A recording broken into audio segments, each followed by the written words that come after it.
सब समय भागवत कथा श्रवण করার জন্য আমার ইউটিউব চ্যানেল কে সাবস্ক্রাইব করে নেবেন, তাহলে কন্টিনিউ যে যে জায়গা ভাগবত কথা হচ্ছে মাঝে মাঝে কমসে কম তার মধ্যে আপনি দর্শন করতে পারবেন। बोल आनंद भगवान की जय। और আমার চ্যানেলের নাম হচ্ছে পরমানন্দ দাস, ইউটিউবে সার্চ করবেন পেয়ে যাবেন। আর মহারাজেরও চ্যানেলও সাবস্ক্রাইব করে নেবেন, জিতেন্দ্র মহারাজ নামে চ্যানেল আছে, সেটাও আমার ভাগবত। बोल आनंद भगवान की जय। बोल कृष्ण कन्हैया लाल की जय। जय हो सीतानाथ प्रेमानंद। तो प्रविष्टस्तु गृहं पितृ परिशोक्त समाप्ति भवन देशे शासक्त देव की संधाना।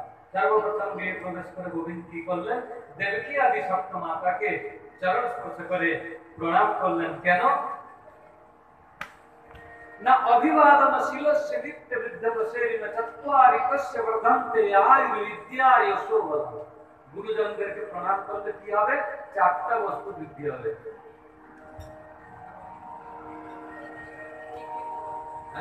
आयु, विद्या, जस और बल। আর দ্বারকাতে গোবিন্দ যে পৌঁছে গেছে, এদিকে যে শিশুপুত্রকে গর্ভ থেকে রক্ষা করেছিলেন না, কি নাম? মহারাজ পরীক্ষিতের জন্ম হয়ে গেল। অসিত কর্ম বাদরায়ণ অনেক ঋষি এসে পৌঁছেছেন, ব্যাসজি মহারাজ এসেছেন। আর পুত্র প্রসব হয়ে গেল, গোবিন্দের কাছে সমাচার চলে এসেছিল যে আমার সুভদ্রা নাতি হয়েছে। বললেন সকলে নিয়ে যাচ্ছেন, তুতি কর্তা আমিও নিয়ে যাই। গোবিন্দ পুনরায় হস্তিনাপুর এসে পৌঁছে গেল। আর এদিকে বালক যে জন্ম হয়েছে, ঋষিও তোমরা জিজ্ঞাসা করেছিলে না পরীক্ষিতের জন্ম হতেই এ বালক কান্না করবে কি? বালক জন্ম হলে তো কান্না করে, কান্না না করে বুড়া বাবার মতোই বসে গেল, আর সকলের মুখ দিকে আর তাকিয়ে তাকিয়ে মুখ নিচে করে নিচ্ছে, মুখ নিচে করে নিচ্ছে, উদাস হয়ে বসে যাচ্ছে। বলেই ভিড়ের মধ্যে সকলের মুখ দেখা যায়, কিন্তু যে গর্ভের মধ্যে আমাকে বাঁচিয়েছিল তার মুখ তো কই দেখা যাচ্ছে না। এই জন্য উদাস হয়ে বসে যাচ্ছে। মাতা কুন্তি বালককে নিয়ে মহামুনি বেদব্যাসের কোলে দিয়ে দিলেন। বলে মহারাজ এই কেশা বালক কান্না টান্না কিছুই করে না, সকলের মুখ দিকে তাকিয়ে আবার উদাস হয়ে নিচে মুখ করে না, কিরকম বালক? ये पांडव वंशेर भाग्य की किरकम उज्जवल करবে? বেদব্যাস চোখ থেকে বেমাস নির্গত হলো, বললে দেবী এ তো তাকে খুঁজছে, এত ভিড়ের মধ্যে সকলের দর্শন হচ্ছে, অথচ যে গর্ভের মধ্যে আমাকে বাঁচালো আমি সেই লোক কেন দেখতে পাচ্ছি না। আর এই সময় গোবিন্দ বলরাম এসে যখন পৌঁছে গেলেন, কুন্তি দিয়ে দিলেন বালককে গোবিন্দের কোলে। আর যে গোবিন্দকে দেখিনে বললে এই তো সেই, সকলে কান্না করে। আর পরীক্ষিত মহারাজ সর্বপ্রথম কি করলেন? গোবিন্দের মুখ দেখে হেসে ফেললেন। সমস্ত ঋষি মুনি ঋষিরা গণনা করে দিলেন, বললেন শুনুন, মহান প্রতাপশালী হবে, যুধিষ্ঠিরের মতো ধর্মাত্মা হবে, কর্ণের মতো দানী হবে, ভীমের মতো পরাক্রমী হবে, অর্জুনের মতো ধনুর্ধারী হবে, নকুল সহদেবের মতো গণিত বিদ্যার সুন্দরতায় পারঙ্গম হবে, পঞ্চ পাণ্ডবের সমস্ত গুণ থাকবে, কিন্তু কোন এক কারণের প্রভাবে একবার ঋষি সাপ লাগবে, কিন্তু চিন্তা করার কোন কারণ নেই। ভাগবত ভগবানের করুণায় মোক্ষ প্রাপ্তি ভগবান কি সমস্ত মুনি ঋষি গণনা করে দিলেন আর নাম দিয়ে দিলেন। পরীক্ষা করেছিলেন বলে সকলকে নাম পরীক্ষিত নাম কি দিলেন? পরীক্ষিত। সকলকে পরীক্ষা করছিলেন। আরেকটা নাম দিলেন বিষ্ণুনাথ। বিষ্ণু নাম রাত দত্ত ইতি বিষ্ণুনাথ, যাকে ভগবান গর্ভতে রক্ষা করেছিলেন, সেই জন্য আরেক নাম হলো বিষ্ণুনাথ। গোবিন্দ দ্বারিকা প্রস্থান করছেন, সঙ্গে অর্জুনকে বললেন অর্জুন দ্বারকা যাবে? গোবিন্দের সান্নিধ্য অর্জুনকে খুব ভালো লাগে। অর্জুন তুরন্ত গোবিন্দের সঙ্গে যাচ্ছেন, আর সব দিন গোবিন্দ রথ চালান, অর্জুন সারথি হয়ে বসে থাকেন, রথী হয়ে বসে থাকেন, সারথি গোবিন্দ থাকেন। আজ গোবিন্দকে বললেন আপনি বসুন আর আমি চালাচ্ছি, আর অর্জুন আজ রথ চালাচ্ছেন। গিয়ে দ্বারকা পৌঁছাইতে পৌঁছাইতে অর্জুনের খুব সকাল হয়ে গেল। অতিথি কক্ষে অর্জুন বিশ্রাম করেছেন। এদিকে রুক্মিণী আদি অষ্টপাটবংশে খুব সুন্দর সুন্দর ভজন, খুব সুন্দর সুন্দর পদার্থ বানিয়েছেন, আর গোবিন্দের সামনে স্বর্ণ থালায় রেখে দিয়ে বললেন প্রভু ভোগ লাগা। গোবিন্দ বলছেন দেখো, ঘরে কি অতিথি থাকবেন আর গৃহকর্তা একা ভোজন করবে, এটা কেমন করে কথা? অর্জুন আছেন অতিথিশালায়, আপনি ভোগ লাগান, আমি এই মাত্র এলাম অর্জুনকে রেখে দিয়ে। আর যখন ভগবানের নাম স্মরণ করতে করতে অতিথিশালায় পৌঁছে যান, কি দেখেন অর্জুন নিগড় নিদ্রাতে শয়ন করেছেন, আর তারপরেও অতি সুন্দর নাম সংকীর্তন করছেন।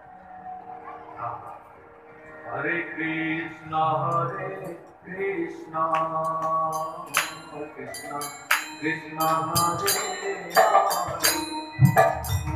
হরে হরে রাম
অর্জুন তো নিগড় নিদ্রায় শয়ন করে আছেন আর অতি সুন্দর কীর্তন করছেন, জাগাবো।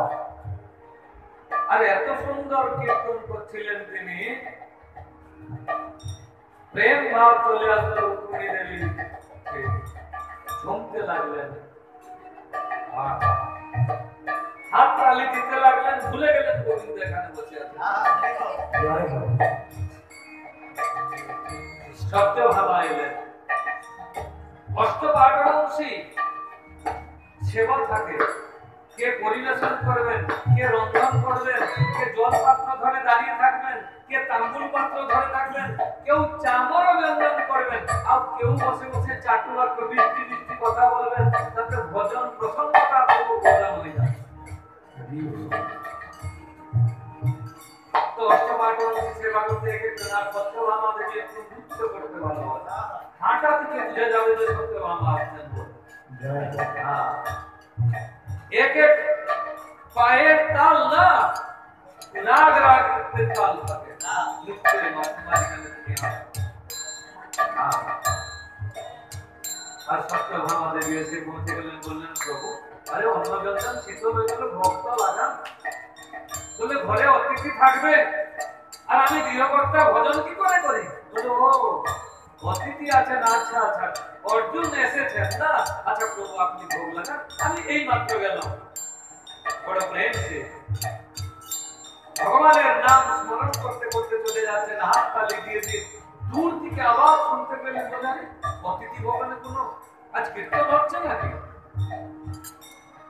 পা টিপে টিপে গিয়ে দেখেন তো কি অবাক হয়ে যান, অর্জুন নিগড় নিদ্রায় শয়ন করতে করতে কীর্তন করছে আর হাত তালি কে দিচ্ছে?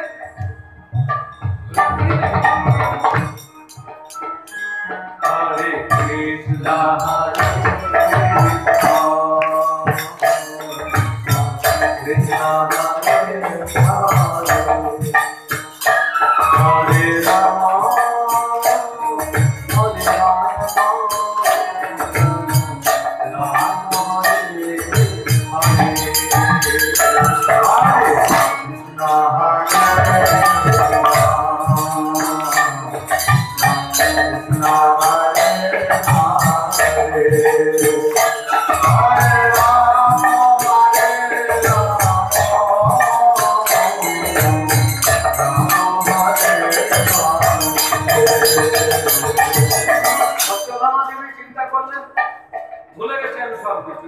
गोविंद बसे आছেন আমি এসেছিলাম অর্জুনকে ডাকতে এ রাগ আর তালে ভুলে গেছেন দেখছেন সম্বিত হয়ে রুক্মিণী দেবী ঝুমছেন হাত তালে দিচ্ছেন বলে আমি একটু দেখি রাগের পায়ের তালটা কি রকম হচ্ছে এই রাগে আর উদন্ত মুক্তি করতে লেগে গেলেন ভুলে গেলেন যে এদিকে গোবিন্দ বসে আছেন বলে এই সময় নারদ এসে বললেন নারায়ণ নারায়ণ নারায়ণ প্রভু ওহো ভগবানের মনের নাম হচ্ছে নারায়ণ নারদ ভগবানের মনের নাম হচ্ছে নারায়ণ ভগবান যখন ইচ্ছা করেন তখন তুরন্ত নারদের উপস্থিত হয়ে গেলেন নারায়ণ নারায়ণ শ্রীমদ নারায়ণ নারায়ণ নারায়ণ শ্রীমদ নারায়ণ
রুক্মিণী দেবী হাততালি দিচ্ছেন মাঝে মাঝে গুনগুনার শব্দ হচ্ছে রুক্মিণী গুনগুন গান করছেন মনে মনে আর এত সুন্দর অর্জুন কীর্তন করছেন গিয়ে দেখেন তো স্তব্ধভূত হয়ে গেছেন অর্জুন নিগড় নিদ্রায় শয়ন করে আছেন আর শয়ন করতে করতে খুব জোরে ভগবানের নাম কীর্তন করছেন আর নারদ চিন্তা করলেন ওহো এত সুন্দর কীর্তন আছে, আমি একটু বেড়ার মতো হরে কৃষ্ণ হরে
যখন অত্যন্ত সুন্দর ভাবে কীর্তন করতে লাগলেন তখন কি হলো, ভগবান সেখানে প্রকট হয়ে গেলেন। রামচন্দ্র ভগবান কি, কৃষ্ণ কন্হৈয়া লাল কি। আর গোবিন্দ প্রকট হয়ে সবার মাঝখানে দিয়ে গিয়ে অর্জুনের চরণে কাছে বসে বললেন আর অর্জুনের চরণকে সম্মোহন করতে লাগলেন। প্রেমাসু গোবিন্দের চোখ থেকে নির্গত হয়ে অর্জুনের চরণে যখন পড়ে গেল, অর্জুন গড়বড় করে উঠলেন, বলে প্রভু, বললে এই জন্য তো তুমি আমার সব থেকে প্রিয়। আরে শয়ন অবস্থায় তুমি আমাকে রোম রোমে বসিয়ে, নিদ্রিত অবস্থায় কোথায় বসিয়েছ?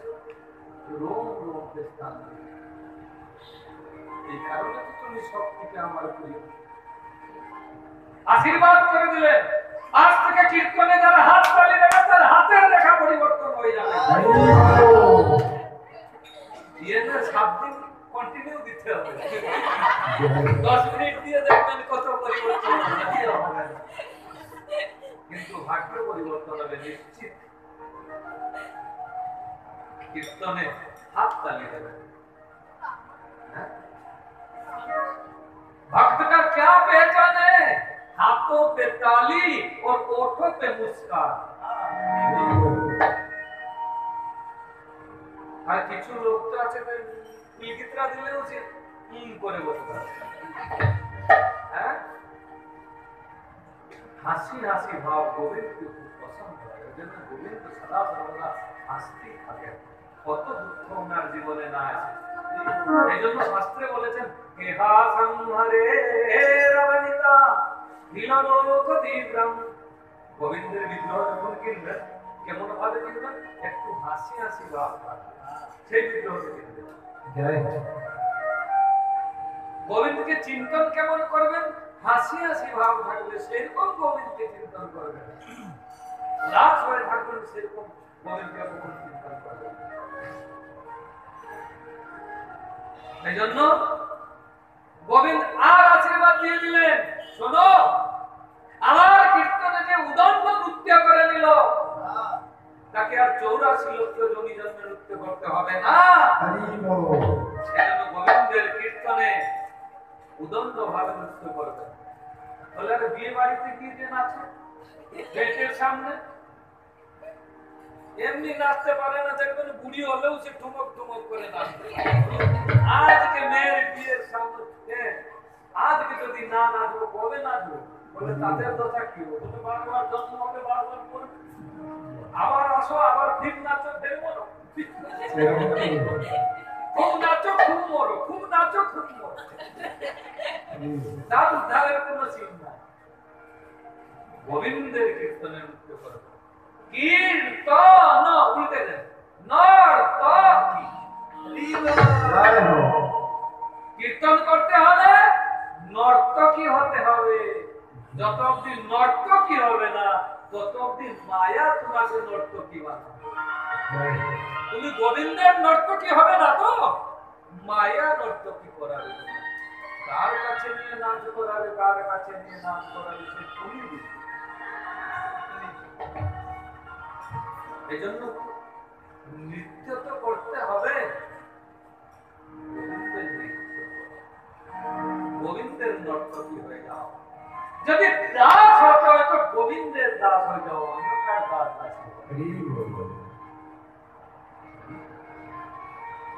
গোবিন্দ আশীর্বচন করলেন, অর্জুন তো কেই দিন সেখানে কেটে গেল।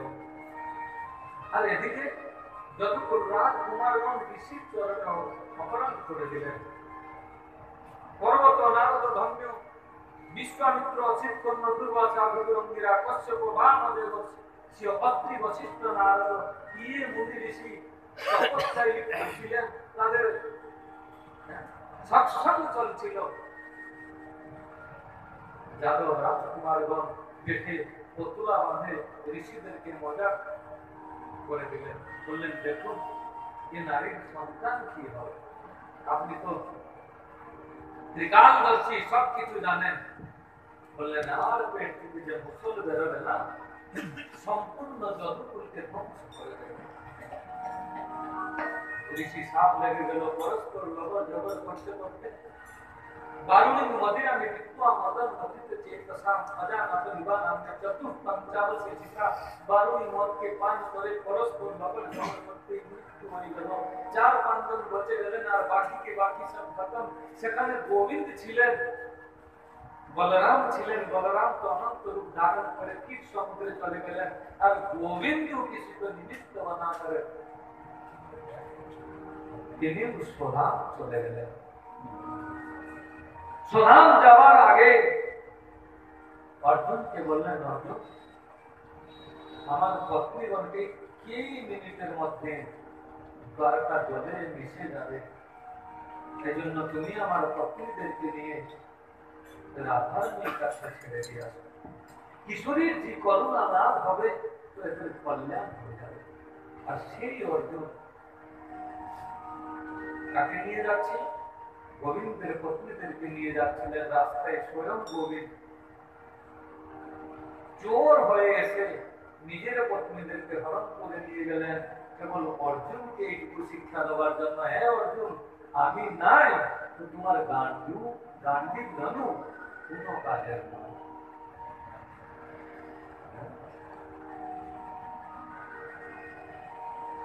অর্জুনের চেহারা তো কালো করে দিল, নষ্ট তেজ বিবাস এনে শরীরের তেজই নষ্ট হয়ে গেল।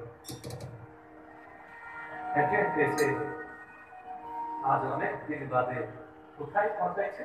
হস্তিনাপুর পৌঁছায়। মাঝখানে বেদুরজি মহারাজ এসেছিলেন, যুধিষ্ঠির মহারাজকে সাংকেতিক শব্দতে গোবিন্দের অপ্রকট কথা বলেছিলেন, কিন্তু যুধিষ্ঠির মহারাজ অতটা বুঝেছিলেন না। আজ অনেক দিন বাদে দ্বারিকা থেকে অর্জুন এসেছে। যুধিষ্ঠির মহারাজ তো গদগদ হয়ে গেলেন, বলে অর্জুন অনেক দিন বাদে তুমি এসেছো। আরে গোবিন্দ প্রাপ্ত হয়ে গেল মানে সবকিছু তোমাকে মিলে গেল। আরে এখানে তোমার নাতি আছে, পুত্রও আছে, তোমার পত্নীও আছে। হ্যাঁ দেখো পরীক্ষিত, আরে বহুত বুদ্ধিমান, রাজকার্য রাজপাট সব শুনে খুব পড়াশোনা করছে। গোবিন্দ কেমন আছে? বসুদেব আর দেবকী মামা মামি কুশলে আছেন তো? মহারাজ উগ্রসেন কুশল আছেন তো? উদ্ধব আদি সমস্ত যদুকুল কুশলে আছেন তো? আরে অর্জুন, কি হয়েছে? আমি কত কিছু জিজ্ঞেস করে যাচ্ছে, তোমার মুখে কোনো কথাই নাই। আর নষ্ট তেজ বিবাহ হবে, শরীরের তেজ নষ্ট হয়ে গেছে। অর্জুন, শরীরের তেজ তিনটা কারণে নষ্ট হয়। অগম্য নারী সমাগম, গোমাতার চরণে অপরাধ, আর যাকে ছাড়া জীবনে আমরা বাঁচা শিখে নাই, সে যদি আমাদেরকে ছেড়ে চলে যায়, তাহলেও শরীরের তেজ নষ্ট হয়ে যায়। এই তিনটা কারণের মধ্যে তোমার কিছু হয়নি তো? কতটুকু বলেছেন, প্রণাম করে অর্জুন চরণে পড়ে গেলেন আর বললেন, কেবল চিতুবং মহারাজ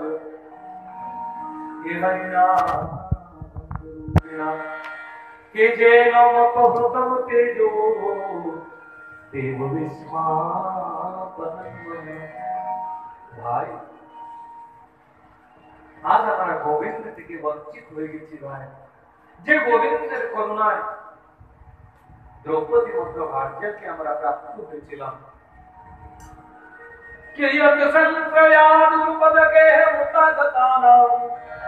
রাজ্ঞাং স্বয়ংবরং কেশবর দুর্মদানং তেজো হৃদং খলু ময়া ধীতচ্চমৎসো সজ্জিতেন রণদাধিপতাং প্রতিষ্ঠা।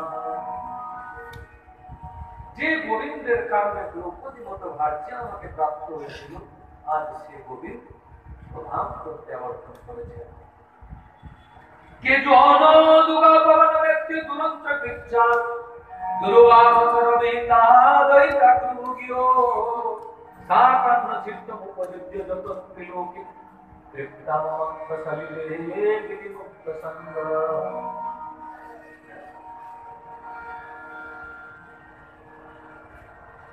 জঙ্গলের মধ্যে 10,000 শিষ্যকে নিয়ে দুর্বাসা ঋষি এসেছিলেন ভাই। আর গোবিন্দ কেমন ভাবে লীলা করলেন। দ্রৌপদীর অক্ষয় পাত্র সব কিছু শেষ হয়ে গেছিল, জলে আমরা ধুয়ে ফেলেছিলাম, আর সেই সময় দুর্বাসা 10,000 শিষ্যকে নিয়ে ভাই পৌঁছেছিল।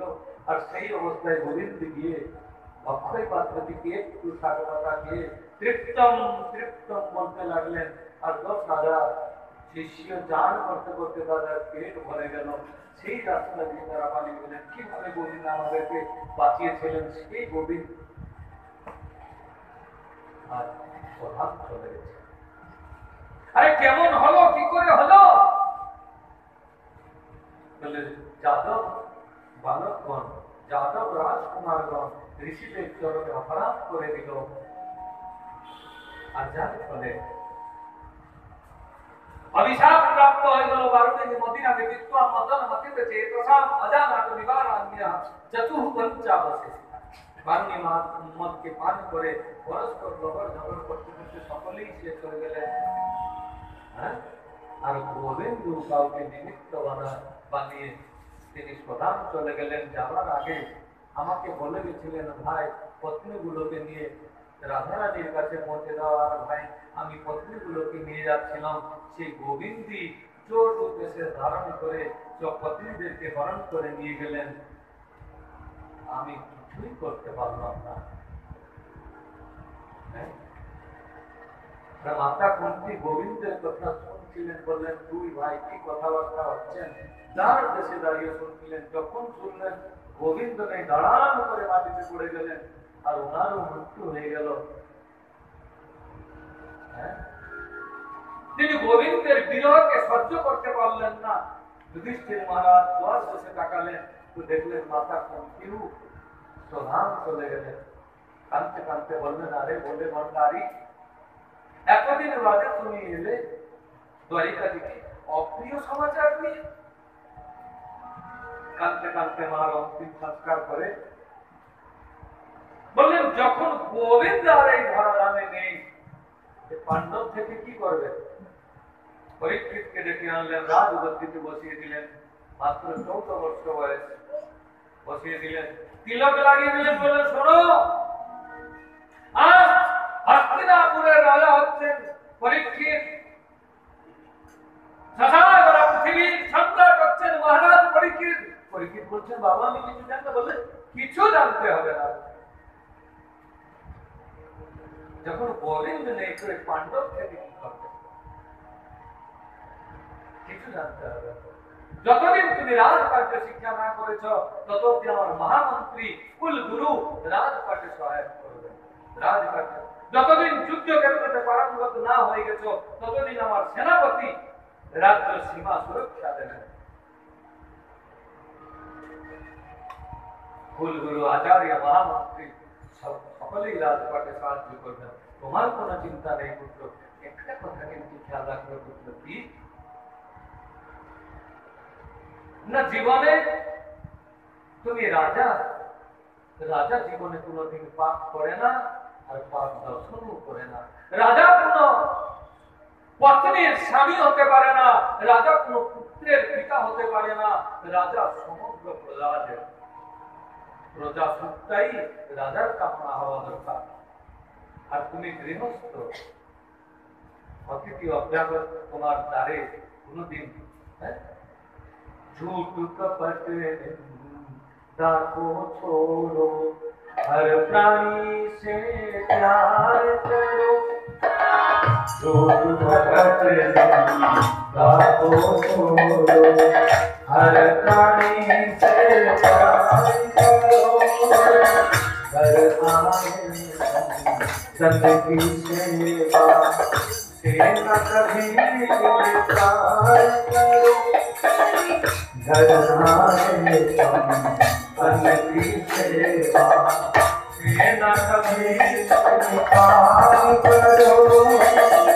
ना जाने किस रूप में तुमको, ना जाने किस रूप में तुमको नारायण राम राम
সর্বপ্রথম কথা হচ্ছে তুমি রাজা, রাজা কোনদিন পাপ করে না, কি পাপ দেখবে না। পাপ করা অপেক্ষা পাপ দেখার ডবল পাপ। প্রথম কথা, রাজ্যে প্রজা যদি সুখী না থাকে তো দোষ রাজা। দুই নম্বর কথা হচ্ছে তুমি গ্রাহস্থ, গ্রাহস্থের কাজ হচ্ছে অতিথি অভ্যাগত সাধু সন্ত তাদেরকে কোনদিন সে অনাদর করবে না। আর তিন নম্বর পদে হচ্ছে স্মরণে আনে वाला শত্রুকে তুমি একবার মাফ করে দেবে। তোমার স্মরণে যদি শত্রু এসে থাকে তাহলে কমসে কম একবার তাকে ক্ষমা করে দেবে। এই তিনটা কথা খেয়াল রাখবে, তোমার জীবনে কল্যাণ হবে। পাণ্ডবরা পরীক্ষিত মহারাজকে রাজগতি দিয়ে সমস্ত তীর্থ সেবন করতে করতে তিনি চলে যাচ্ছেন গঙ্গোত্রী, যমুনোত্রী আর সরস্বতী দেবীর উদ্গম স্থল, যেখানে তার ডাইনার তরফে একটা রাস্তা আছে, তার নাম হচ্ছে ছোট পথ। সেই পথ দিয়ে স্বর্গকে গমনাগমন করে, আর সেই পথ দিয়ে শরীর স্বর্গে চলে যাচ্ছেন। কিন্তু সজ্জনের জীবনে বেদ বিরুদ্ধ কর্ম যে করেছে, একটা কর্ম করলে সে শরীর স্বর্গ যেতে পারে না। কিছু দূর যাচ্ছেন, হঠাৎ নকুল সহদেবের পতন হয়ে গেল।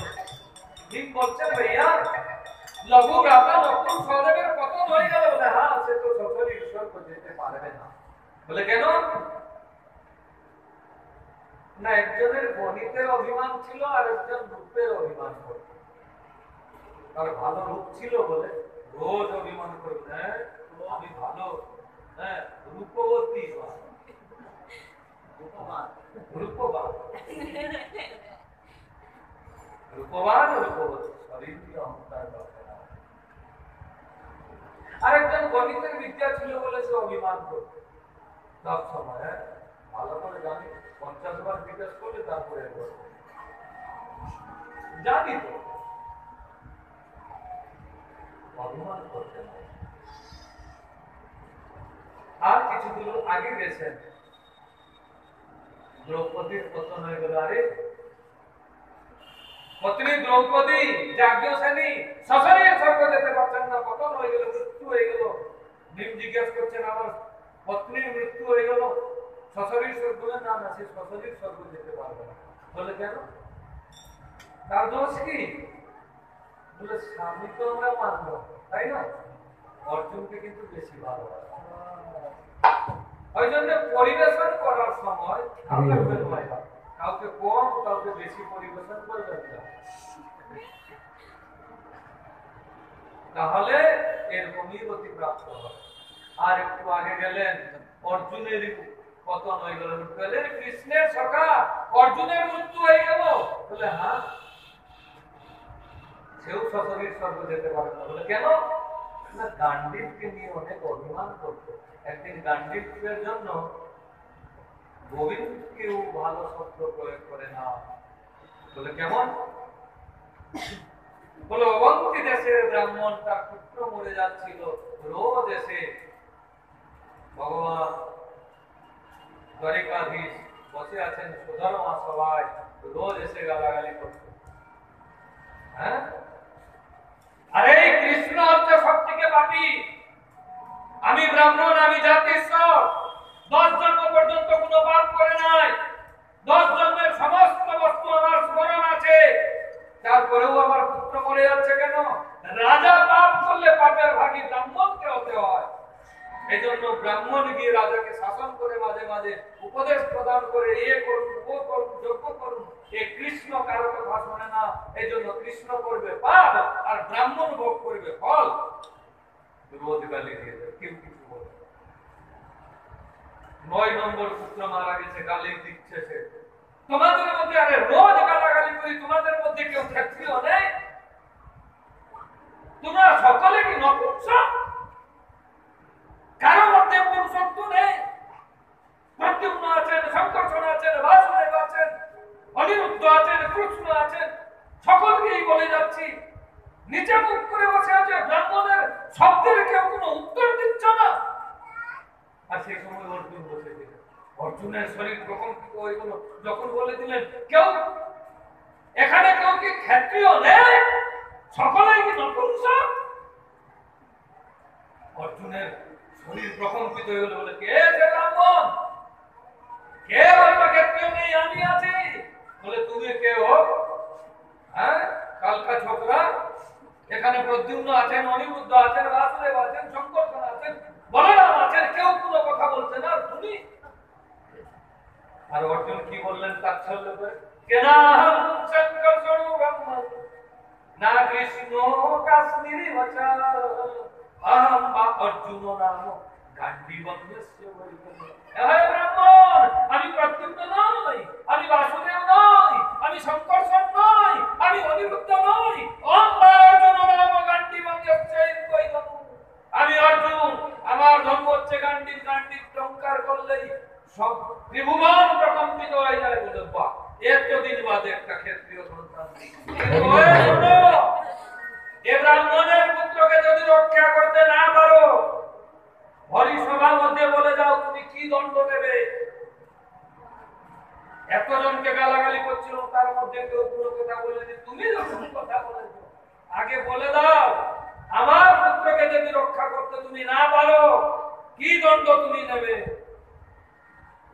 অর্জুন বললেন আমি অগ্নি সমাধি নিব। বললেন বাহ, এত দিনে বাদে একটা ক্ষত্রিয় সন্তান। গোবিন্দ বললেন এ অর্জুন কি বলে? বলে আপনার উপরটাই তো বলতেছি।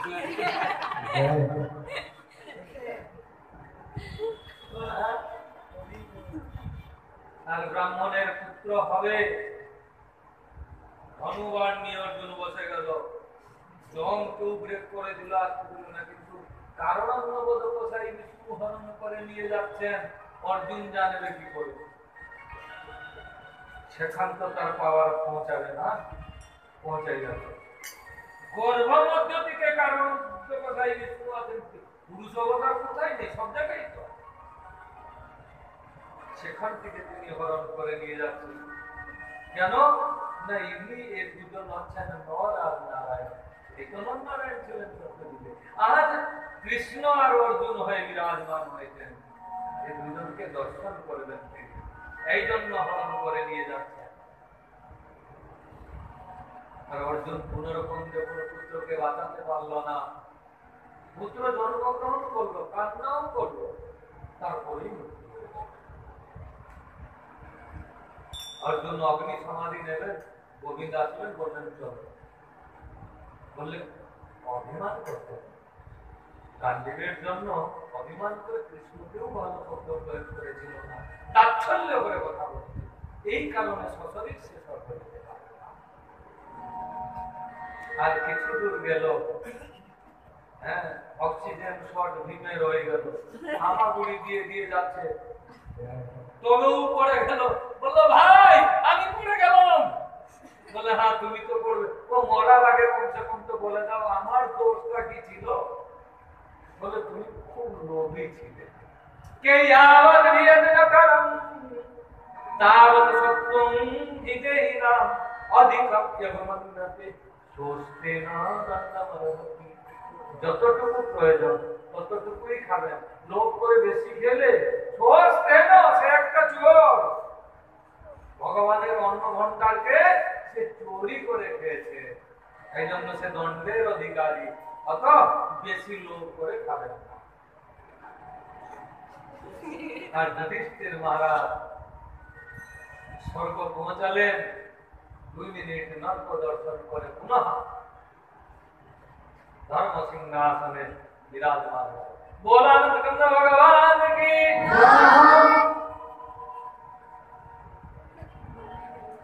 গোবিন্দের প্রতি আমাদের ভরসা নাই।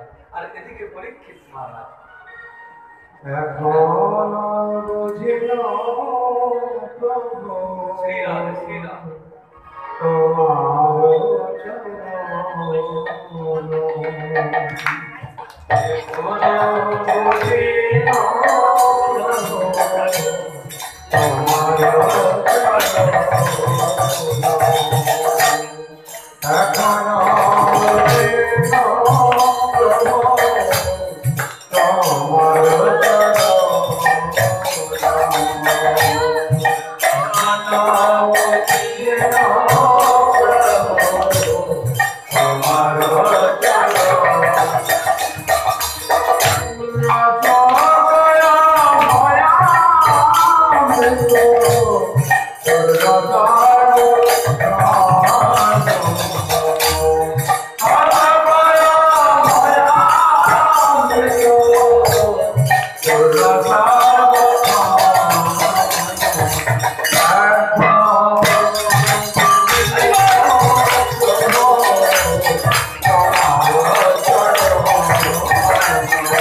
আর পরীক্ষিত মহারাজ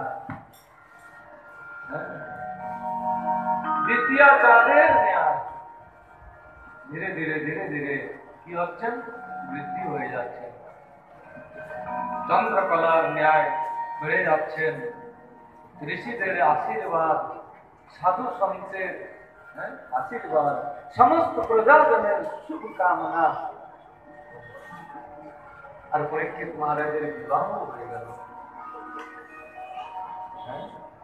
ইরাবতী নামক কন্যার সঙ্গে বিবাহ হয়ে গেল। 4 পুত্র হয়ে গেলেন জন্মজয় আদি। বয়স 45 হয়ে যাচ্ছে, তখন পরীক্ষিত চিন্তা করছেন যে 50 বর্ষ যখন হবে, 50 করে একা বন অর্থাৎ বনম প্রকৃতির ধীর 50 যখন হয়ে যাবে, ধীরে ধীরে বানপ্রস্থ জীবন যাপন করতে লাগবেন। বনম প্রকৃতিতে ধীর, ধীরে ধীরে ধীরে ধীরে কি করবেন, জঙ্গলে যাওয়ার জন্য, সাধুর কাছে বৃন্দাবন যাওয়ার জন্য, সাধুদের কাছে যাওয়ার জন্য চেষ্টা করবেন। পরীক্ষিত মহারাজ চিন্তা করছেন যে অনেক তো দিন হয়ে গেল, সংসারের সুখ দর্শন করলাম, এবার জঙ্গলে গিয়ে হরিভজন করতে হবে। এই জন্য আজকে মৃগয়া বিনোদের ছলে ঋষিদের আশ্রম একটু দর্শন করে আসি। আর খজানের মধ্যে প্রবেশ করে গেলেন, নতুন এক সুবর্ণ মন্ডিত বড় সুন্দর মুকুট তিনি দর্শন করলেন, বললেন আজকে এইটা পরিধান করে কোথায় যাবো, আমি জঙ্গলে চলে যাব। আর সেইটা পরিধান করে তিনি জঙ্গলে গেছেন। 20-25 সৈনিক নিয়ে গেছেন। রাস্তায় এমন চৌরাস্তা মতো গেল, ঘোড়া একটু জোর দৌড়াতে লাগলো, আর সৈন্য সামন্ত কোথায় চলে গেলেন, কোন দিকে চলে গেলেন, কেউ আর ঠিকানা দিলেন। নিলাম জঙ্গলের মধ্যে পরীক্ষিত মহারাজ একাই পড়ে গেলেন। আর নিলাম জঙ্গলের মধ্যে এক অপূর্ব দৃশ্য দর্শন করলেন কি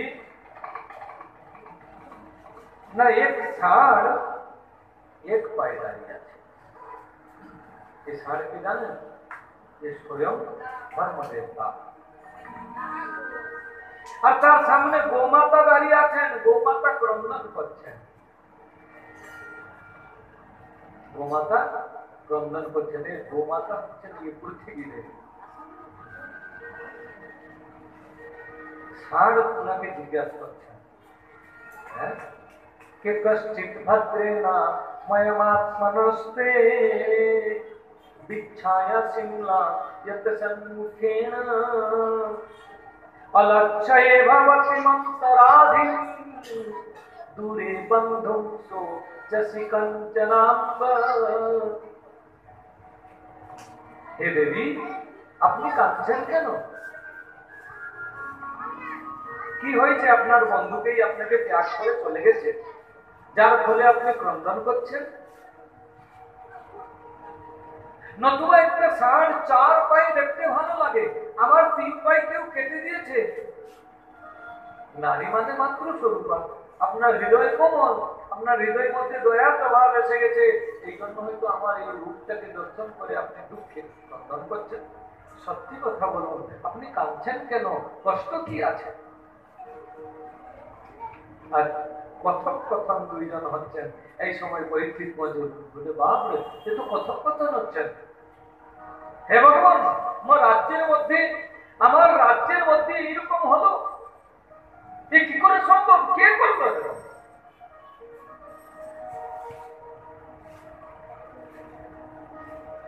আপনি কে?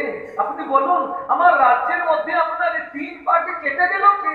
কে সে ধৃষ্টতা করলো? আপনি নাম বলুন, আমি দণ্ড দেওয়ার জন্য চেষ্টা করবো, আমি তাকে উপযুক্ত দণ্ড দেব। বলছেন রাজন, কার নাম বলবো?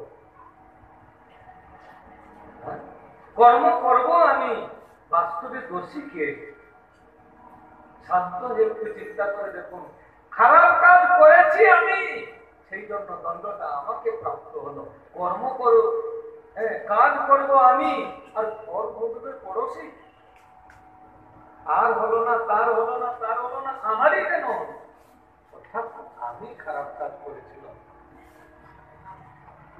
যে যেরকম কর্ম করবে তার ফলটা সে সেই রকমই প্রাপ্ত হবে। রামচন্দ্র ভগবান যে যেরকম কর্ম করবে তার ফলটা সে সেই রকমই পাবে। কর্মযোগ, মীমাংসা, বেদান্ত সূত্র যা কিছু দেখবে, দোষী একজন দোষ করবে আর ফল আরেকজন পাবে, এই অসম্ভব।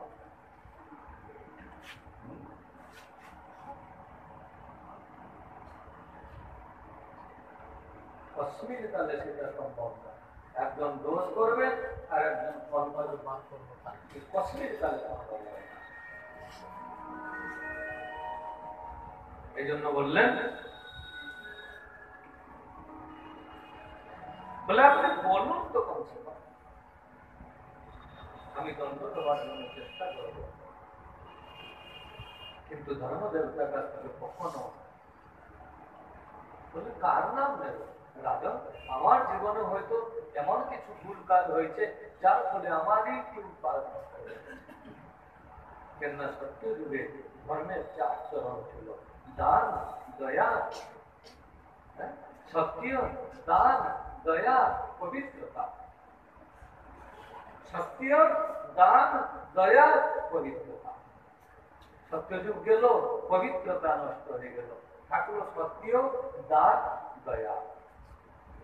দাপর যুগ গেল, দয়া নষ্ট হয়ে গেল, ত্রেতা যুগ গেল, দয়া নষ্ট হয়ে গেল, থেকে গেল সত্য আর দান। আর দ্বাপর যুগ গেল, দানই নষ্ট হয়ে গেল, কেবলমাত্র থেকে গেছে একমাত্র ধর্মের চরণ হচ্ছে সত্য। এই জন্য তো বলেছেন তুলসীদাস, হরে মনা কুশল সত্য সমানা আগন নিগম পুরাণ বখানা। সত্যই ধর্ম, ধর্ম না দূষণ সত্য সমানা। এই জন্য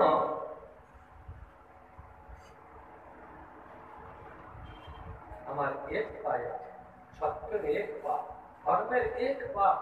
আর পরীক্ষিত মহারাজ চলে আসছেন এই সময়, এক কালো,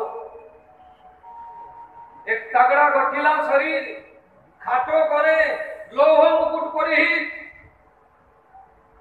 ভয়ঙ্কর রূপ ধারণকারী এক রাজা একে সাক্ষাৎ করি এসে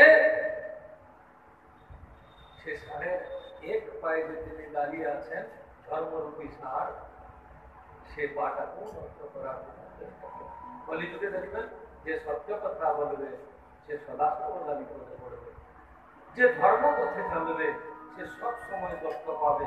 যেন কলি চায় না আইনে লোক বাঁচুক, কলি চায় না যে সত্য বলবে তাকে সে বাঁচতে দেবে না, তার এক পাটাকেও সে নষ্ট করে দেওয়ার জন্য চেষ্টা করবে।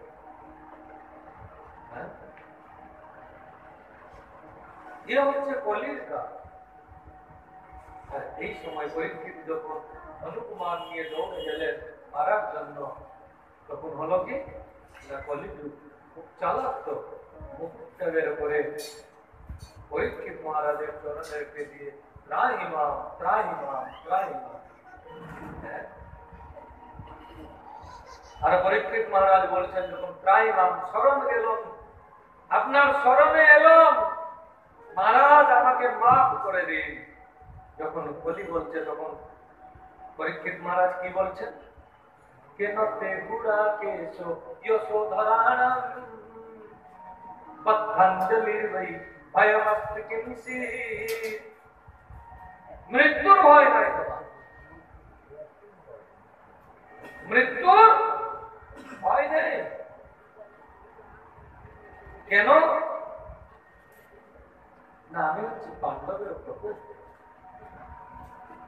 महाराज युधिष्ठिर की बोले स्मरण में आने वाला शत्रु के तुम्हें एक बार माफ कर देते।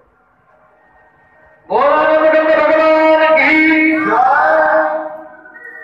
स्मरण में आने वाला शत्रु के तुम्हें एक बार माफ कर देते। আর এর চরণে মুকুট রেখে দিয়েছে, স্মরণে এসেছে। তোমার মৃত্যুর ভয় নাই, তুমি কে? না, আমি কলিযুগ। কলিযুগ আমার রাজ্যের মধ্যে তুমি প্রবেশ করলো কেন? বেরিয়ে যাও। বলে কোথায় যাও? যেখানে তাকাচ্ছি সেখানে তো আপনার এরিয়া, একটু জায়গা দেন না। আর কলির মধ্যে অনেক তো দুর্গুণ আছে, সকলেই জানেন। কলির দুর্গুণ রোজ পেপার দেখে নেবেন, দেখবেন এখানে মর্ডার হয়ে গেল, ওখানে এই কাণ্ড করেছে, সে সেইখানে কাণ্ড করেছে। সব কলির দুর্গুণ, সেগুলো দেখে নেবে। পিতা পুত্রের সম্পর্কে উন্নত করে দিচ্ছে কলি মহারাজ, ये কলির দুর্গুণ। কিন্তু সদ্গুণ না, বলে কি না, ये कलि युग है परम प्रतापा, मानस पुण्य कोई नहीं पापा।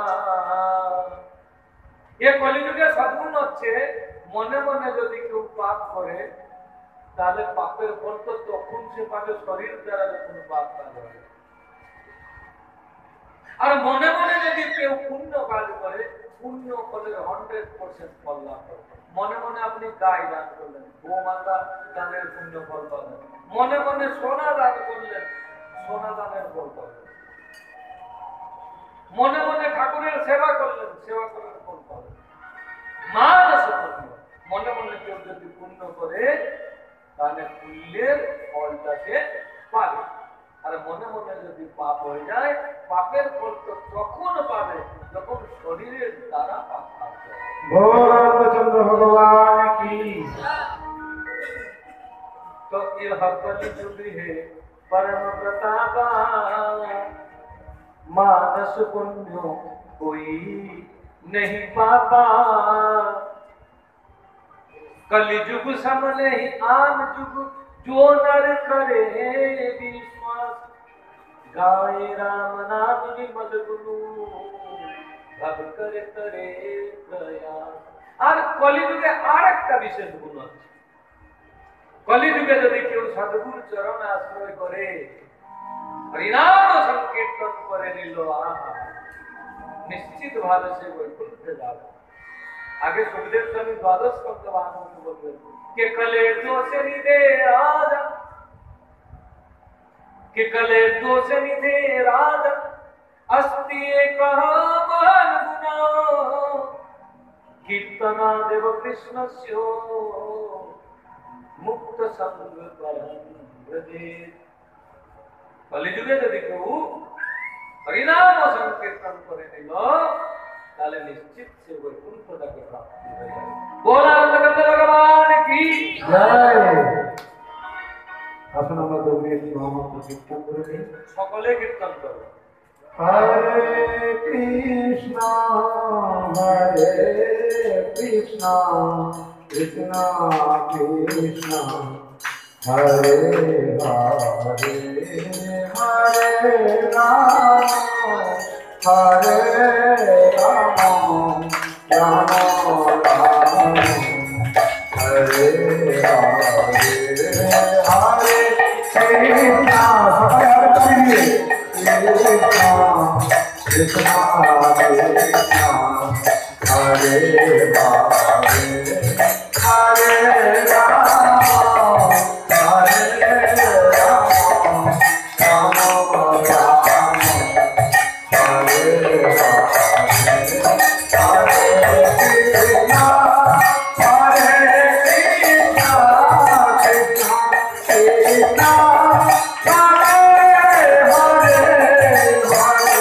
Rama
जय कृष्ण कन्हैया लाल की जय। जय गंधरा श्रीमद भागवत पुराण की जय। কলিযুগের সুগুণ তিনি দর্শন করতেন। সে সদ্গুণটা কি না কলের দোষে নিধেরাজ অস্তি মহান কীর্তনাদের কৃষ্ণ সে মুক্ত সঙ্গ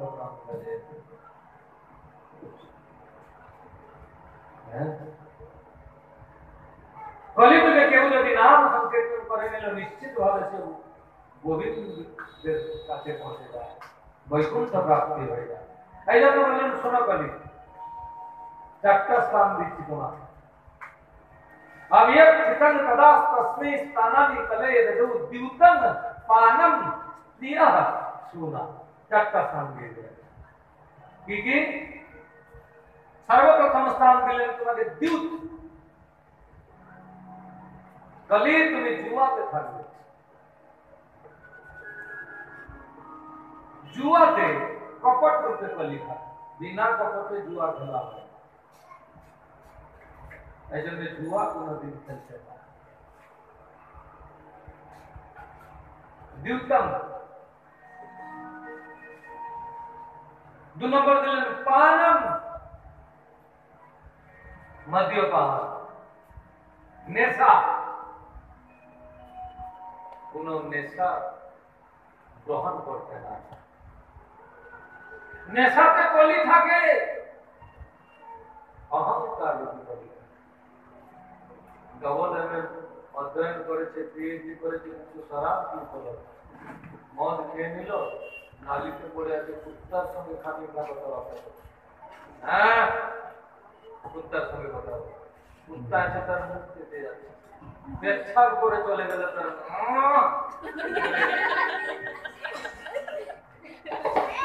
পড়ে আছে নালিতে।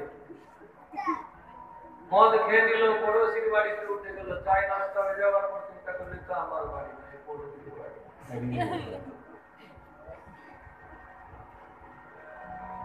মদ কোনোদিন খেতে নেই, নেশা কোনো প্রকার নেশা স্বীকার করতে নেই। অহংকার বলে থাকে কীর্তন পানম। আর 3 নম্বর কথা হল স্ত্রী, परस्त्री गमन या पर पुरुष गमन এতে কুৎসিত কাম বলি। যত অব্দি হাত পা পুরো বুড়ো না হয়ে গেছে তত অব্দি সে নিকৃতি হবে না। এজন্য কোনদিন না পর পুরুষ গমন না পর স্ত্রী গমন না। দ্যুতম পানম স্ত্রী এখানে করলি। আর সোনা অর্থাৎ जीव हिंसा, किसी भी निरपराध प्राणी के उन समय हिंसा करते हैं।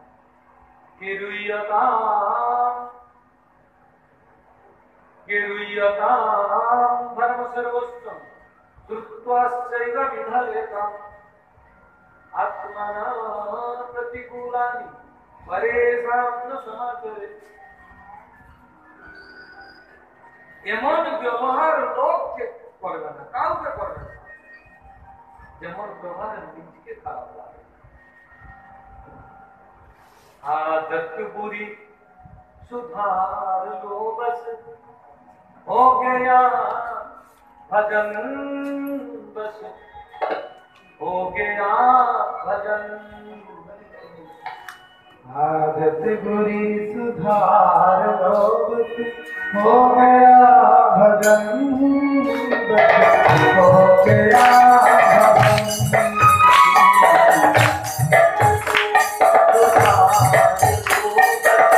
हो गया भजन, हो गया भजन। आरती में हो गया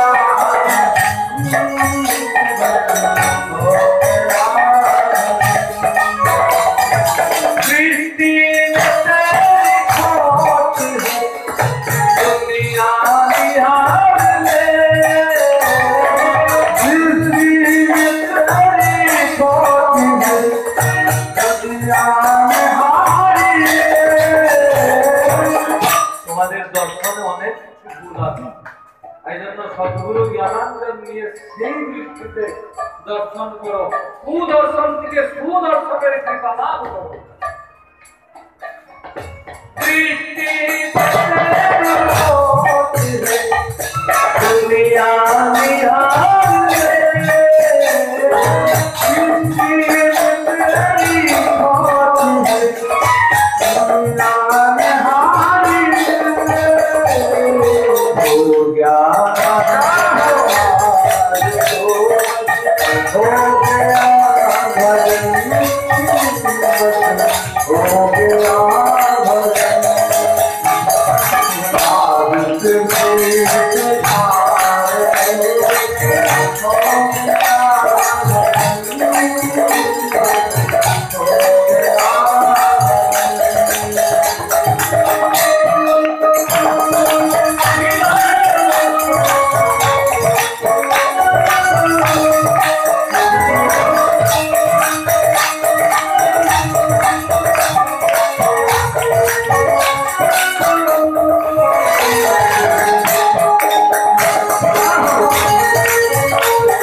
ये संपूर्ण समाज दूर करे चलছে, समाज নয় সম্পূর্ণ ব্রহ্মাণ্ড।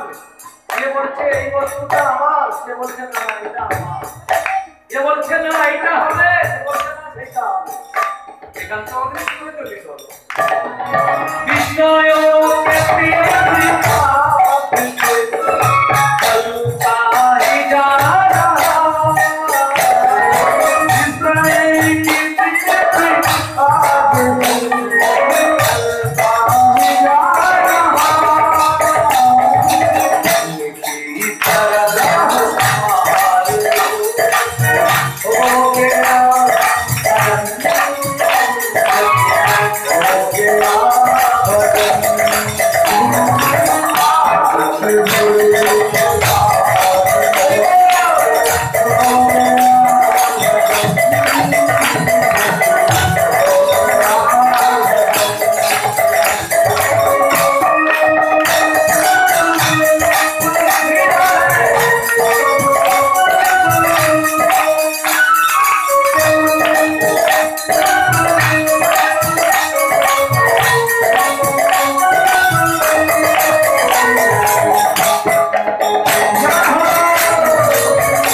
সকলেই নিন্দা করে। ये ওইটা করতেছে। आगे उसका हिंदी गान सुनो ना। कुछ तो लोग कहते हैं, लोगों का काम है कहना कि ভালো কাজ করলেও লোক বলে, খারাপ কাজ করলেও লোক বলে। এই জন্য শাস্ত্রতে বলছে লোক যদি তোমাকে কেউ কিছু বলে না, তুমি কিন্তু কাউকে কিছু বলো না, তুমি ক্ষমা করে দাও। दुनिया तुम्हें रुला के तुम करो क्षमा। दुनिया